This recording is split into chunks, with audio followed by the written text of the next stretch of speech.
यहाँ पर इस क्वेश्चन में दिया है the reaction 2a + b gives c + d goes to completion and follows the rate law -da/dt = k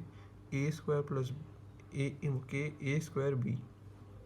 The sum of values of x and y in the following data are. तो यह हमें कुछ हमें data दिए हैं कि अलग अलग कंसंट्रेशन पे क्या क्या हाफ लाइफ है। तो हम अगर इसमें एक चीज़ देखें तो स्टार्टिंग के 2 सेट में और लास्ट के 2 सेट में हम एक चीज़ दे सकते हैं कि यहाँ पर B की कंसंट्रेशन यहाँ कांस्टेंट है और यहाँ पर A की रखी है कांस्टेंट।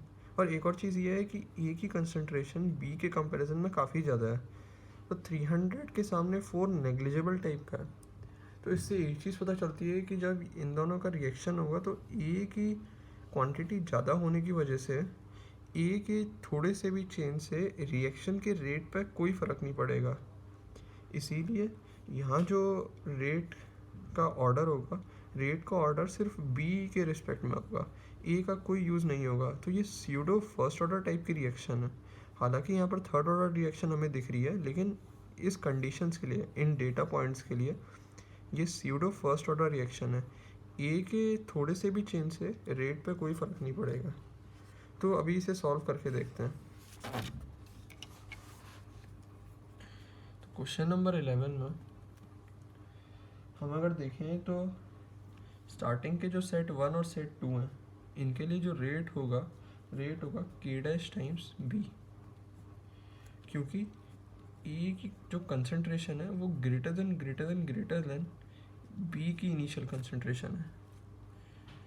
तो यहाँ पर हम एक चीज़ देख सकते हैं कि तब उस समय इस रिएक्शन के लिए हाफ लाइफ डायरेक्टली हम लोग फर्स्ट ऑर्डर के फॉर्मूले से दे सकते हैं, ln2/k डैश। अब k डैश की भी हमें वैल्यू पता है, ये है ln2/k a², और इससे ln2/k a² की हमें वैल्यू पता है कि ये है 62.5। हम इसमें एक चीज़ देख सकते हैं कि यहाँ पर हाफ लाइफ B पर नहीं डिपेंड कर रही है। तो जो हाफ लाइफ हमारे सेट 1 के लिए है वही हाफ लाइफ सेम हमारे सेट 2 के लिए भी होगी, क्योंकि B के चेंज होने से हाफ लाइफ पे कोई चेंज नहीं हुआ। तो ये इनिशियली 62.5 थी और ये बाद में x है, तो ये सब वैल्यूज़ बराबर हैं। उसके बाद सेट 3 और सेट 4 के लिए हम रेट लॉ लिख सकते हैं, R = k double dash a²।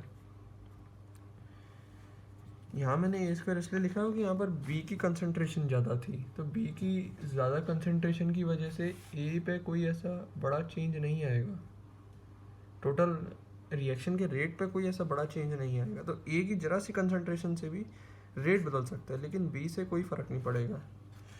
तो यहाँ पर हम लिख देंगे R = k double dash a², और सेकेंड ऑर्डर रिएक्शन के लिए हमें हाफ लाइफ पता है 1/k double dash times a0।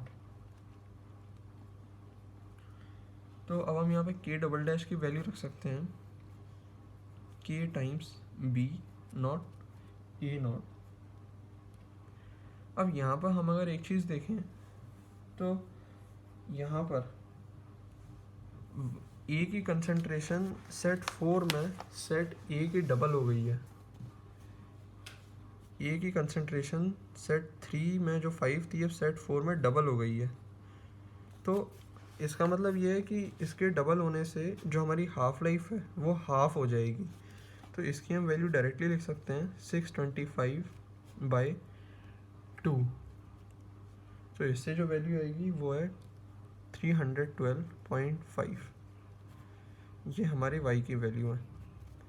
तो x + y को अगर कैलकुलेट करें तो ये आता है 375। यही हमारा आंसर है।